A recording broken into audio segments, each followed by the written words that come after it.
नमस्कार, देश न्यूज में आपका स्वागत है और मैं हूं आपके साथ स्नेहा।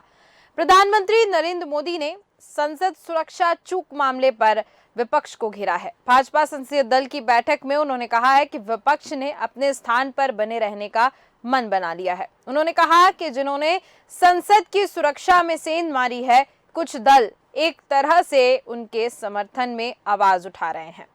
यह सेंधमारी की तरह खतरनाक है और भाजपा की संसदीय दल की बैठक संसद लाइब्रेरी परिसर में हुई। प्रधानमंत्री मोदी के साथ रक्षा मंत्री राजनाथ सिंह और भाजपा के राष्ट्रीय अध्यक्ष जेपी नड्डा बैठक में शामिल हुए। इस बैठक में पीएम ने कहा कि लोकतंत्र में भरोसा करने वाले हर व्यक्ति को संसद परिसर में हुई घुसपैठ की घटना की निंदा करनी चाहिए, पर कुछ पार्टियां सुरक्षा चूक के मामले को सपोर्ट कर रही हैं। दरअसल कांग्रेस नेता राहुल गांधी ने हाल ही में संसद सुरक्षा चूक के लिए बेरोजगारी और महंगाई को दोषी ठहराया था। इसे लेकर पीएम ने कहा कि मैं नहीं समझ पा रहा हूं कि लोकतंत्र में भरोसा करने वाली कोई पार्टी कैसे इस घटना को सही ठहरा सकती है। पीएम ने यह भी कहा कि विपक्षी दल हालिया विधानसभा चुनावों में मिली हार से परेशान है और अपनी बौखलाहट में संसद की कार्रवाई के में बाधा डाल रही है और पीएम ने भाजपा नेताओं से संयम बरतने और लोकतांत्रिक नियमों का पालन करने को कहा है। पीएम ने कहा है कि इन पार्टियों का ये आचरण सुरक्षा चूक जितना ही डरावना है। उन्होंने ये भी कहा कि इंडिया ब्लॉक का लक्ष्य हमारी सरकार को हटाना है, जबकि हमारी सरकार का लक्ष्य इस देश के लिए बेहतर भविष्य तैयार करना है। विपक्षियों के इस व्यवहार से 2024 में इनके नंबर और कम होंगे और भाजपा को फायदा होगा। 7 दिसंबर को भाजपा की संसदीय दल की बैठक में मोदी का सम्मान किया गया, जिसे पहले 7 दिसंबर को भाजपा ने संसदीय दल की बैठक आयोजित की थी, जिसमें पीएम नरेंद्र मोदी, गृह मंत्री अमित शाह समेत कई मंत्री और नेता मौजूद रहे थे। तो आज पीएम मोदी ने कहा है कि विपक्ष की हार की बौखलाहट संसद में दिख रही है और इसी पर आज हम चर्चा करेंगे। चर्चा में हमारे साथ प्रकाश सक्सेना जी जुड़ चुके हैं, जो कि राजनीतिक विश्लेषक हैं। प्रकाश जी, बहुत बहुत स्वागत है आपका देश न्यूज पर। जी नमस्कार। जी प्रकाश जी, जैसा कि ये नरेंद्र मोदी का बयान एक आया है सामने, जिसमें उन्होंने कहा है कि संसद में चूक तो हुई है, लेकिन इस चूक की में जो विरोध कर रहे हैं लोग और लगातार प्रदर्शन कर रहे हैं संसद के अंदर, ये उनकी बौखलाहट दिख रही है, यानी कि विपक्ष की बौखलाहट सामने आ रही है। क्या कहेंगे आप इस पे? जी, ये बौखलाहट, यदि ये बौखलाहट है तो क्या ये 2014 से पहले नहीं हुआ करती थी? क्या इस तरह के गतिरोध उससे पहले नहीं हुआ करते थे? तब इसको भी एक लोकतांत्रिक व्यवस्था माना जाता था कि संसद में गतिरोध पैदा करना भी एक तरह का लोकतांत्रिक व्यवस्था है।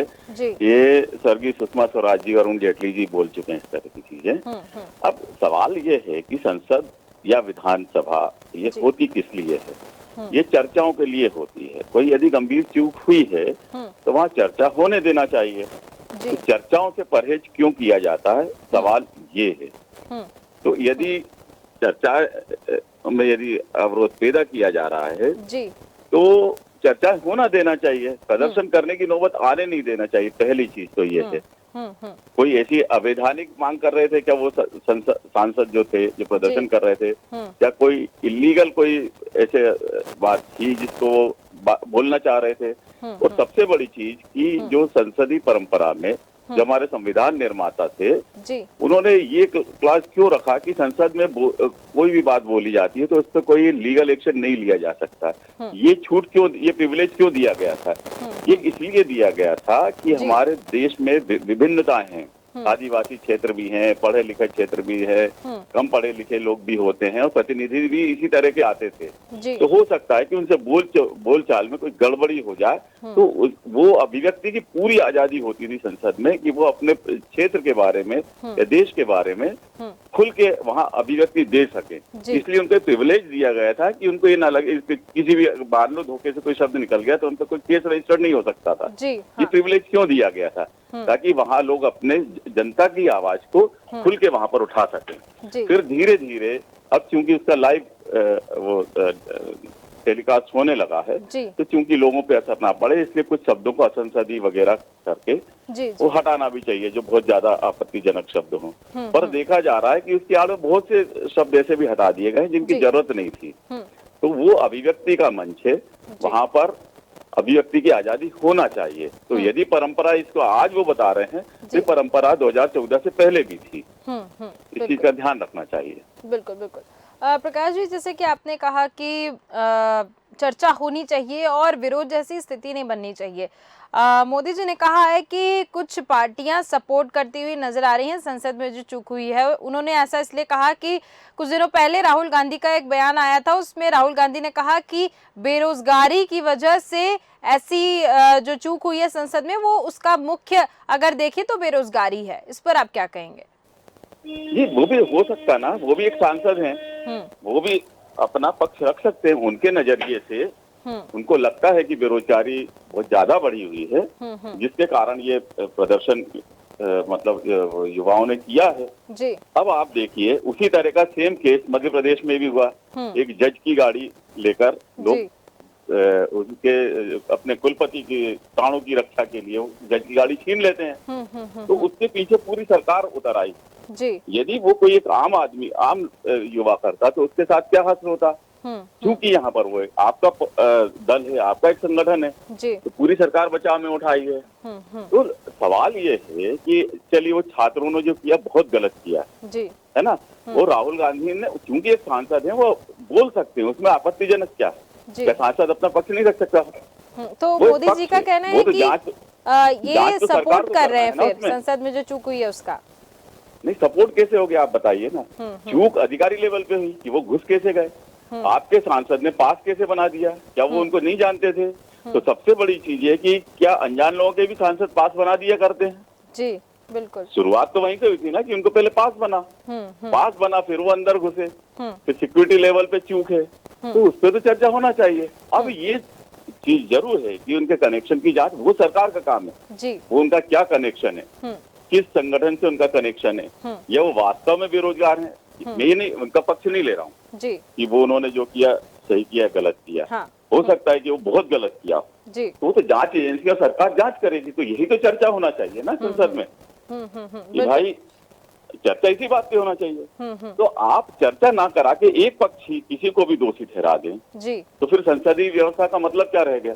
बिल्कुल बिल्कुल बिल्कुल। प्रकाश जी, जैसा कि सांसदों के लगातार निलंबन भी देखे हमने अभी लगातार 2-3 दिनों में, और काफी भारी तादाद में सांसद निलंबित हुए हैं, लेकिन इसकी मुख्य वजह माना जा रही है जैसे कि तख्तियां लेकर और स्पीकर की कुर्सी तक जाना प्रतिबंधित है, नहीं जा सकते हैं, ऐसा रूल्स में लिखा हुआ है, और स्पीकर की कुर्सी तक तख्तियां लेकर पहुंचे हैं सांसद, इसकी वजह से उनको निलंबित किया गया है, लेकिन वो मानने को तैयार नहीं है।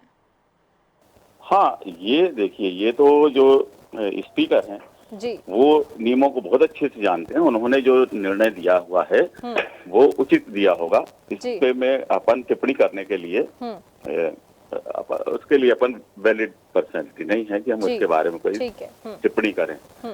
ये उनका निर्णय है। सवाल ये है कि जब मोदी जी प्रधानमंत्री बने थे और उन्होंने जब संसद की सीढ़ियों पे माथा टेका था, हमें बहुत उम्मीद थी कि लोकतंत्री परंपराओं का निर्वहन होगा, और मोदी जी बोलते भी हैं कि मदर ऑफ डेमोक्रेसी है।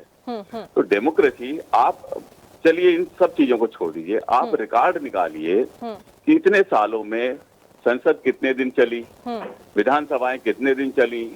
ये क्या होता जा रहा है कि जो चर्चाओं का समय कम होता जा रहा है जी, ये क्या कारण है?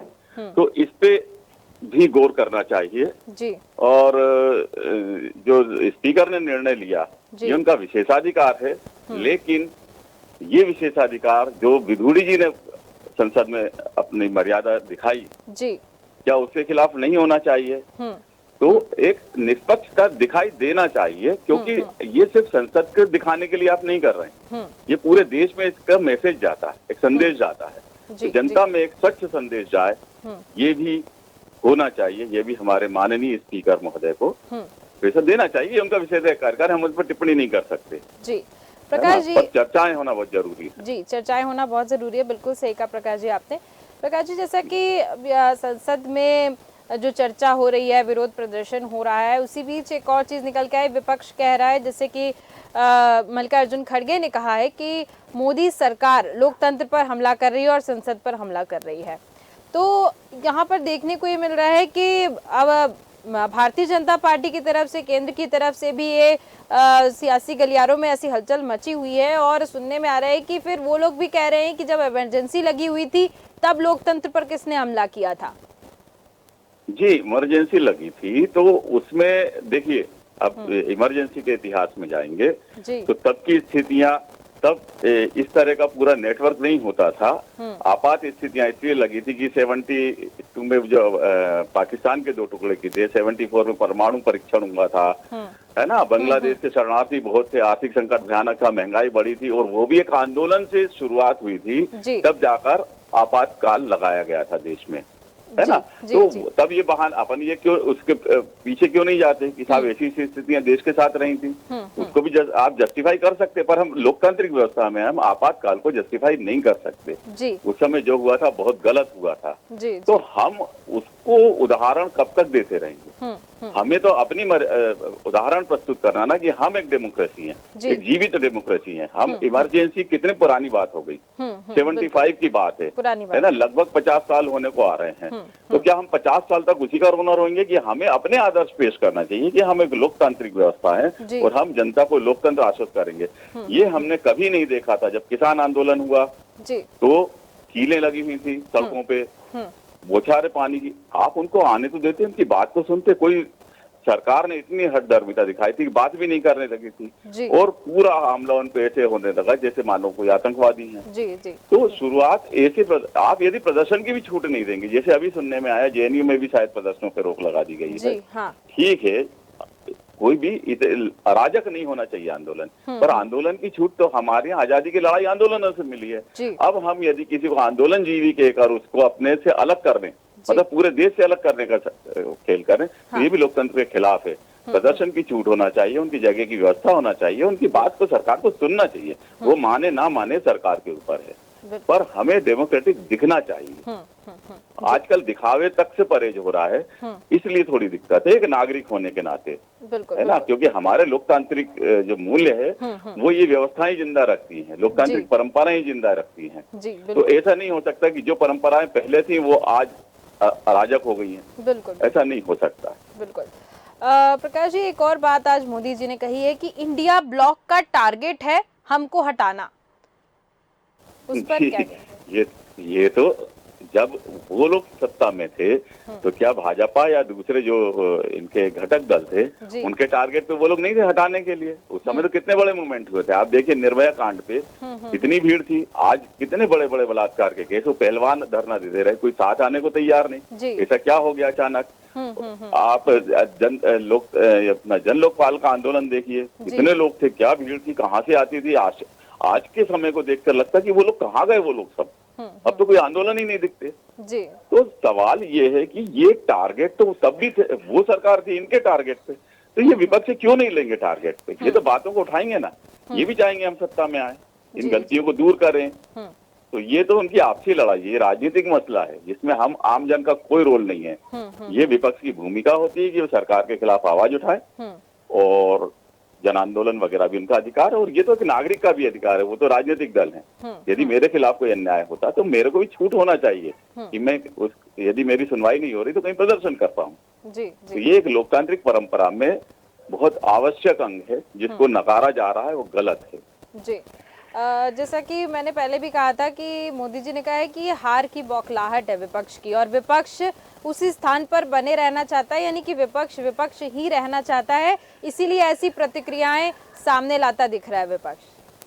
देखिए, मोदी जी बहुत अच्छे वक्ता हैं और वो एक नैरेटिव अपना गढ़ने में बहुत एक्सपर्ट हैं, और वे नैरेटिव गढ़ रहे हैं, पॉलिटिकल उनका स्टेटमेंट है। वो दिखाना चाह रहे हैं विपक्ष हताशा से जुझा हुआ है और अब ये विपक्ष को उससे बाहर आना, ये विपक्ष को सिद्ध करना। मोदी जी अपना टैलेंट सिद्ध कर रहे हैं, वो ये पब्लिक के बीच में मैसेज देने में सफल हो रहे हैं कि विपक्ष बौखलाया हुआ है। अब ये विपक्ष को प्रयास करना है कि नहीं हम बौखला नहीं रहे, हम लोकतंत्र के लिए लड़ाई लड़ रहे हैं, वो उसमें असफल है।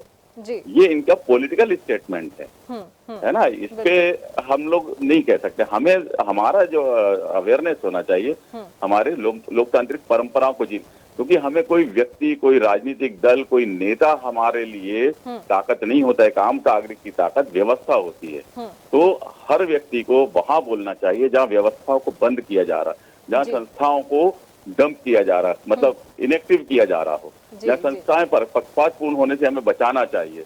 एक स्वस्थ लोकतांत्रिक परंपरा के लिए हर नागरिक को बोलना चाहिए।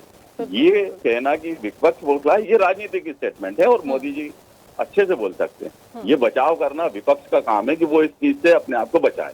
बिल्कुल बिल्कुल। प्रकाश जी, एक आखिरी सवाल मेरा आपसे रहेगा कि ये संसद में जो सुरक्षा में चूक हुई है, क्या इस मामले को इतना ज्यादा उठाना और विपक्ष के द्वारा जो उठाया जा रहा है और लगातार प्रदर्शन किया जा रहा है, इससे भारत के बाहर जो देश हैं, जो अन्य देश हैं, उसमें गलत मैसेज जा रहा है कि भारत के संसद में जब सुरक्षा नहीं है तो भारत देश में कैसे सुरक्षा हो सकती है? यानी कि एक तरीके से कहा जाए तो इस मसले को इस पे आगे जो भी जांच हो रही है उसको अच्छे से जांच करवा के और दोषियों को सजा तो जरूर देनी चाहिए, लेकिन इस तरीके से क्या आपको लगता है कि इतनी ज्यादा जैसे नारेबाजी हो रही है और प्रदर्शन किया जा रहा है, क्या इतना होना चाहिए? जी, असल में क्या है कि देखिए, दुनिया में तो आजकल सूचना तंत्र, संचार माध्यम इतने तगड़े हैं कि एक छोटी छोटी खबर भी विदेशों में फैलती है। पर यदि विपक्ष खामोश रहे तो क्या ये भी अच्छा मैसेज आएगा क्या दुनिया में कि यहाँ डेमोक्रेसी है ही नहीं, लोग खामोश हैं? तो व्यवस्थाओं पे तो विपक्ष बोलेगा, है ना। और बहुत सी सवाल खड़े भी होते हैं कि आपने उन सांसद का क्या किया जिन्होंने पास बनवाए। जांच प्रक्रिया आप चालू रखो ना, जांच कौन रोक रहा है? क्या विपक्ष ने ये कहा कि आप जांच प्रक्रिया रोक दीजिए? पर चर्चा ना हो फिर संसद की उपयोगिता क्या है? यदि उस विषय पे चर्चा नहीं है तो संसद की उपयोगिता खत्म, फिर उनको खुद अकेले फैसले कर लेना चाहिए। बस संसद जो विपक्ष है वो, देखिए आपके यहाँ डिबेट में कई बार अपन विपक्ष को कोसते हैं। मध्य प्रदेश में लेकर अपन ने कितना विपक्ष को कोसा कि विपक्ष था ही नहीं, जिसका फायदा सरकार को मिल रहा है। और क्या होता है, विपक्ष नहीं होता तो नागरिकों को भी उम्मीदें खत्म होती कि हमारी बात कौन उठाएगा। तो विपक्ष का होना बहुत जरूरी है और उसका ये आवाज उठाना है कि लोकतांत्रिक परंपरा के अंतर्गत है और उसे उठाना चाहिए। इसको इस तरह से नहीं लेना चाहिए कि विदेश में क्या छवि बनेगी। विदेश में ये दिखना चाहिए कि लोकतंत्र जिंदा है हमारे यहाँ, इससे तो और अच्छी छवि बनेगी। जी जी जी, ठीक है ना। बिल्कुल बिल्कुल सही कहा आपने कि एक विपक्ष को तगड़े विपक्ष के रूप में होना चाहिए, तभी जाकर जो मोदी जी कहते हैं मदर ऑफ डेमोक्रेसी, वो मैसेज दुनिया में जाएगा कि देखो यहाँ विपक्ष बोलता है, आंदोलन करता, कोई बात गलत होती, तो ये तो एक अच्छा शुभ संकेत है लोकतंत्र के लिए। मैं नहीं समझता कि इससे गलत मैसेज जाएगा। दुनिया लोग आते हैं अपने संसदीय परंपरा देखने, अपने यहाँ के लोकतंत्र की स्टडी करने, कई विदेशों से राजनयिक वगैरह कई अधिकारी आते हैं यहाँ की स्टडी करने की। इतना बड़ा, सबसे बड़ी डेमोक्रेसी है हमारा देश विश्व की। तो ये तो अच्छा उदाहरण मेरे ख्याल से, मेरे को इसमें कोई गलत नहीं लगता जी। चलिए ठीक है, बहुत बहुत धन्यवाद प्रकाश सक्सेना जी हमारे साथ जुड़ने के लिए और इस पर चर्चा करने के लिए। तो प्रधानमंत्री नरेंद्र मोदी ने संसद सुरक्षा चूक मामले पर विपक्ष को आज घेरा और भाजपा संसदीय दल की बैठक में उन्होंने कहा कि विपक्ष ने अपने स्थान पर बने रहने का मन बना लिया है। उन्होंने कहा है कि जिन्होंने संसद की सुरक्षा में सेंध मारी, कुछ दल एक तरह से उनके समर्थन में आवाज उठा रहे हैं। ये सेंधमारी की तरह खतरनाक है और भाजपा की संसदीय दल की बैठक में संसद लाइब्रेरी परिसर में ये बैठक हुई है और संसद में जो असुरक्षा हुई है या कह सकते हैं कि संसद में जो भी प्रतिक्रियाएं हुई हैं वो पूरे भारत से और भारत के बाहर भी ये सारी खबरें फैल चुकी हैं और इस पर लगातार जांच की जा रही है। दोषियों को सजा तो दी जाएगी, लेकिन इस पर पक्ष और विपक्ष इस दोनों में जो टक्कर देखने को मिल रही है, कहीं ना कहीं ऐसा कहा जा रहा है कि इस मामले में राजनीति नहीं करनी चाहिए और इस मामले में अगर राजनीति करेंगे तो भारत की छवि कहीं ना कहीं खराब होती दिखेगी। तो फिलहाल के इस कार्यक्रम में सिर्फ इतना ही। देखते रहिए देश न्यूज़। नमस्कार।